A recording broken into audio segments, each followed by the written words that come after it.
Hi everybody, this is Bogus Reviews, and today I'm going to be doing a review on the brand new McFarlane Toys DC Multiverse Batman Classic TV show Adam West Batman figure. So before we take a look at Adam West Batman, let's go ahead and take a look at the accessories that he comes with. So first up, he comes with your standard DC Multiverse base, but he stands really well on his own. For some reason, the base that this one came with looks very funny. I don't know why it looks that way. Up next, he does not come with a data file. I really wish he would have. Instead, you get this card to enter to win a replica cowl of Adam West Batman. So that is a bit disappointing. I am going to put this in my card holder as the card that came with him, but it does suck we don't actually get a data file for him. Up next, he comes with a set of accessory holding hands. Up next, he comes with a batarang, and this looks very nice. It's just cast in blue color, but it has a very nice sculpt to it. Up next, he comes with his bat radio, and this looks very nice. I do have it turned the opposite way so you can see the little bit of paint detail that it has to it, but that looks very good. Up next, he comes with these hands. I'm going to call these the thanking hands. And finally, he comes with what might be the coolest set of alternate hands McFarlane has included with the DC Multiverse figure, the Batusi hands. I like that you can actually faithfully recreate that dance with these hands, and he has enough articulation that you can actually get his hands up there to his eyes perfectly. That looks incredible. I'm so happy that McFarlane Toys included these with the figure. I do wish he would have came with a set of open hands for when he has his arms like this. I think that would have been good, but I'm still extremely happy that they at least included these with the figure. So now let's go ahead and take a look at the head sculpt.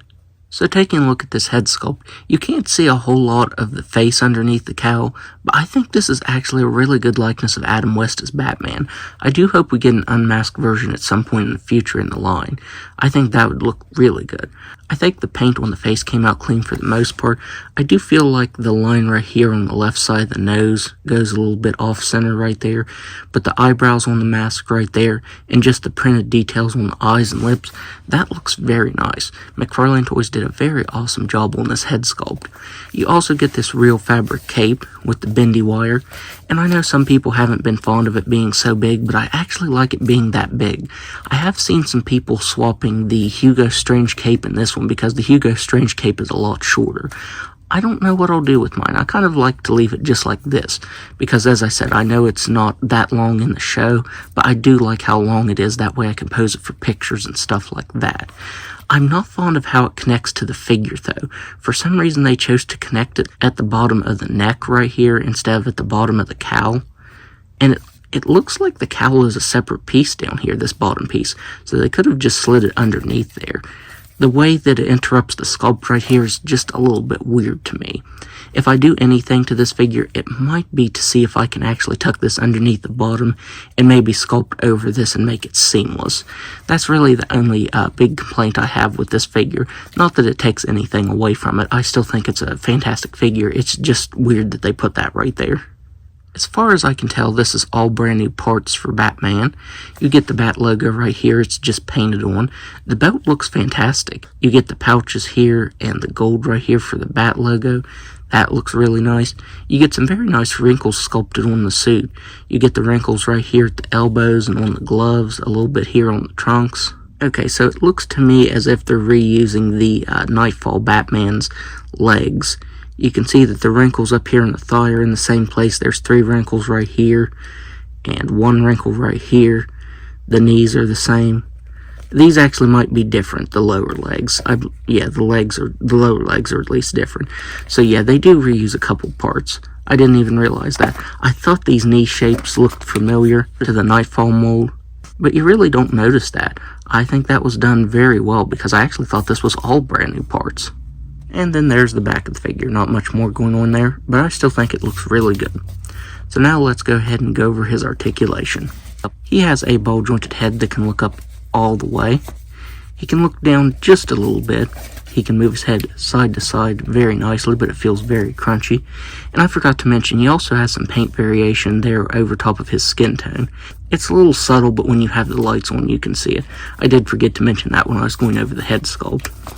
He has shoulders that can move all the way out. It can spin all the way around like that. He has swivel at the bicep, double jointed elbow that can bend very, very far in. That's what allows you to get him in the dance pose, and I think that looks really good. He has wrists that can move up and down all the way and spin all the way around. He has a ball-jointed waist and diaphragm that can move back very slightly. The upper torso does hit here on the belt because it's so big. He can crunch forward a little bit. He can move side to side and all the way around very nicely here.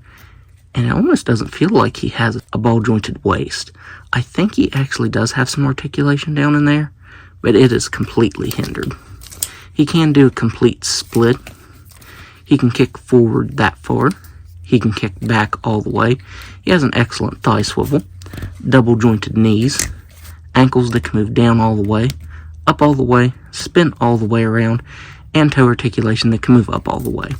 So now, let's do some size comparisons. So first up, here he is next to Batmango, which was inspired by the Adam West Batman series. You can tell because the costumes are pretty similar. Here he is next to the smaller Batman 66 series Batman figure, and I wonder if there's a future for Batman 66 figures in the Multiverse line. There's so many figures from the 66 line that I think would be very awesome in the 7-inch scale treatment. Now that we have Batman, we definitely need a Burt Ward Robin, a Cesar Romero Joker, Frank Gorshin Riddler. The list goes on. I don't think we definitely need all the figures from this line in the Multiverse, like the ones, like the surfing ones or the boxing ones, but it would be nice to see the main characters get the 7-inch scale treatment, and I really hope they do that. Here he is next to another classic Batman, the Michael Keaton Batman figure. And finally, here he is next to the George Clooney Batman figure. So overall, I would highly recommend picking this up because McFarlane Toys did such a phenomenal job on this figure. I've definitely wanted a 7-inch Adam West Batman figure for a long time, and it doesn't disappoint. It's just a very fun figure.